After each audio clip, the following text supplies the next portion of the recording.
We the people, in order to form a more perfect union.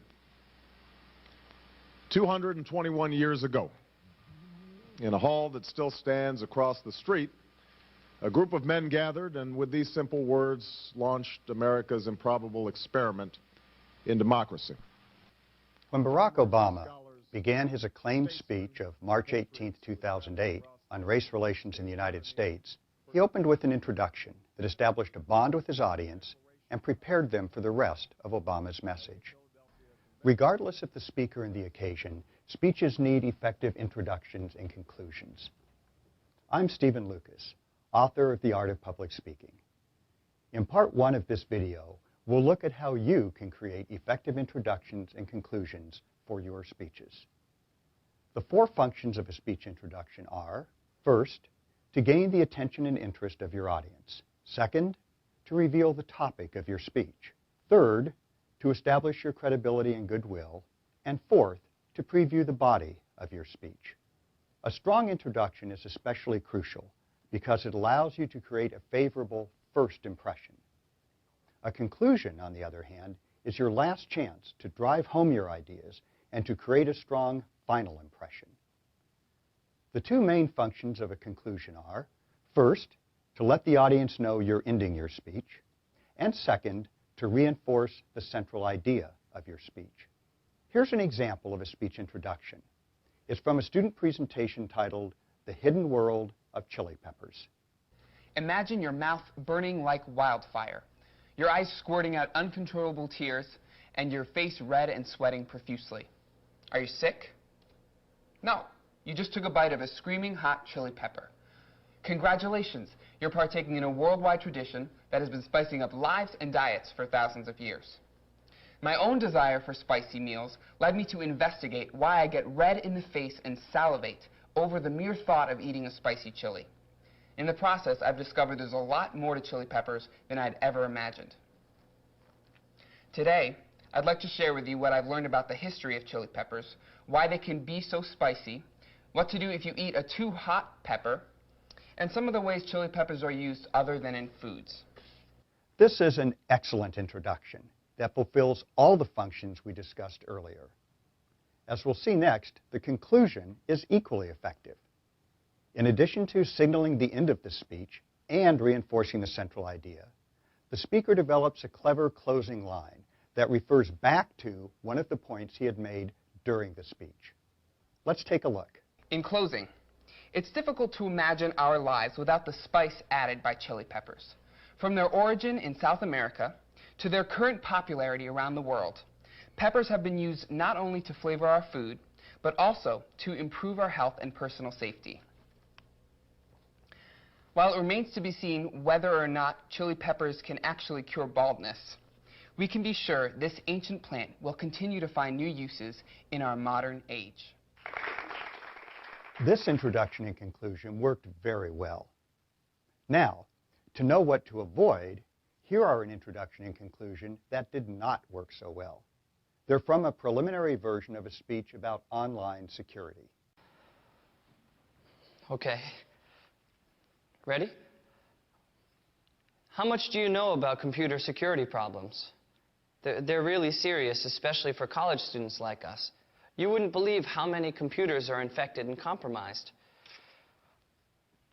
I've always been interested in computers, and I use mine all the time. So today I'm going to talk about computer safety and explain some things you can do to secure yourself when you're online. This introduction does not get the speaker off to a strong start. He rushes into the speech, has a weak attention getter, and does not establish eye contact with his audience. As you can see, his conclusion is not much better. So I guess that's it. Protecting yourself online is extremely important in today's world. I hope you know more about this as a result of my speech.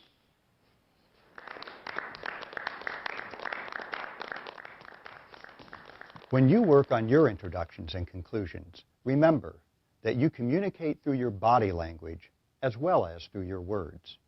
If you look poised and confident, you will feel more poised and confident, no matter how nervous you may be on the inside. Keep this in mind as we look at the following examples of effective introductions and conclusions. In each case, we'll see the introduction followed by the conclusion.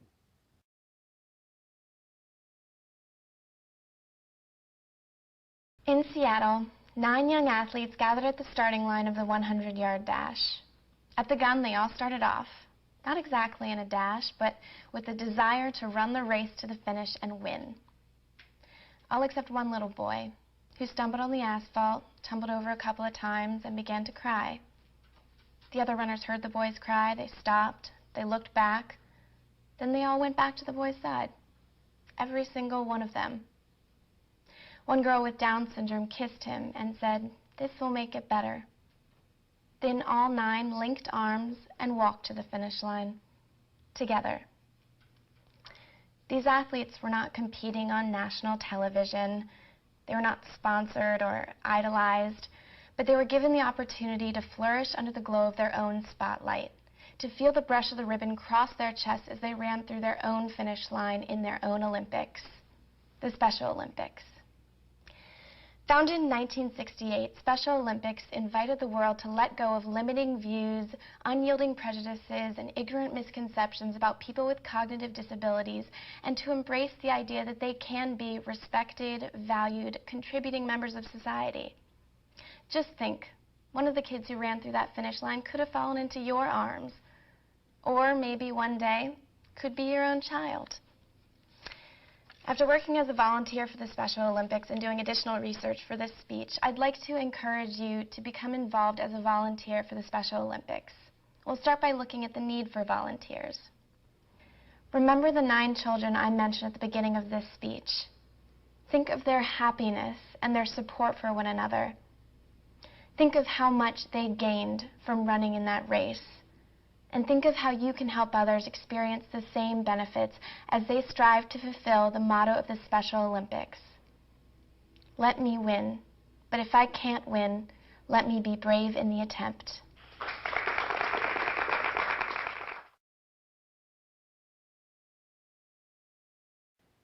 What do you think of when I do this?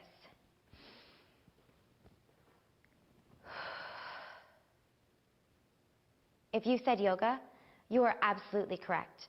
For 5,000 years, people have been practicing yoga in order to enhance their mental, physical, and emotional health. Yoga comes from the Sanskrit word meaning to unite or to join. And as Stella Weller says in her book, Finding Balance and Serenity in Everyday Life, yoga is the practice of uniting one's mind, body, and spirit. I've been practicing yoga for over 8 years, and I'm in the process of getting my certification to become a yoga instructor. And although there are many dimensions to yoga, today I'm going to focus on 2, yoga breathing and yoga postures. And along the way, I'm going to share with you some of the health benefits that come along with these simple yoga practices. First, I'm going to go over yoga breathing. So today we've learned about 2 dimensions of yoga, yoga breathing and yoga postures. Developed across centuries and now practiced worldwide, yoga is helping millions of people to unite their mind, body, and spirit. Donna Farhi, author of 5 books on yoga, emphasizes that yoga affects the whole body and the whole person. Each movement, she says, demands that we hone some aspect of our consciousness and use ourselves in a whole new way. As yoga practitioners have known for centuries, a few simple movements can do a whole lot of good. Thank you. In the film The Boy in the Plastic Bubble, a boy born with a deficient immune system is forced to live in a germ-free environment to prevent him from contracting infections. His room is sealed against bacteria and viruses, his food is specially prepared, and his only human contact comes in the form of gloved hands. Today, millions of Americans are trying to build a bubble around themselves and their families to keep out germs. The bubble is not made of plastic, however, but of billions of dollars worth of antibacterial hand wipes, tissues, soaps, and sponges. Before I studied antibacterial products in my public health class, I always used antibacterial hand soaps and antibacterial all-surface cleaner for my apartment. I also know from my class survey that 70% of you use antibacterial soaps, cleaners, and other products. But after learning about this subject in class and reading research studies for this speech, I'm here to tell you that try as we might, we cannot build a bubble between ourselves and germs with antibacterial products, and that these products actually create more problems than they solve. After looking at the problems created by antibacterial products, we'll explore some solutions. In conclusion, Americans spend millions of dollars every year on products that promise to kill germs on contact. But, as we've seen today, the antibacterial craze is a marketing coup rather than a proven way of stopping either the spread of germs or the incidence of colds, flus, and other virus-borne illnesses. Worse, these products appear to contribute to health problems, and they are creating environmental problems in the U.S. water supply. The federal government should start regulating these products, and we, as consumers, should stop throwing our money away on them.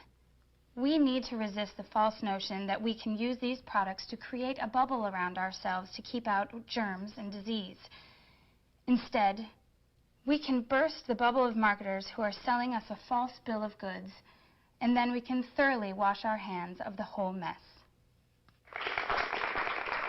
Pretty good, aren't they? These introductions and conclusions do exactly what they need to do.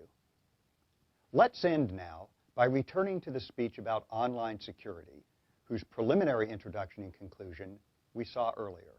But now, let's look at the final version of the speech and see how the speaker started and ended.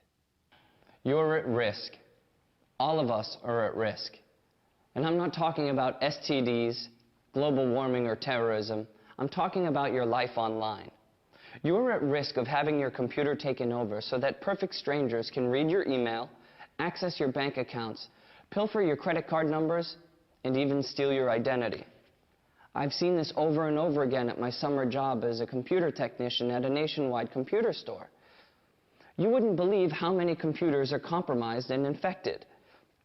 As college students, we're particularly vulnerable because we spend so much time online.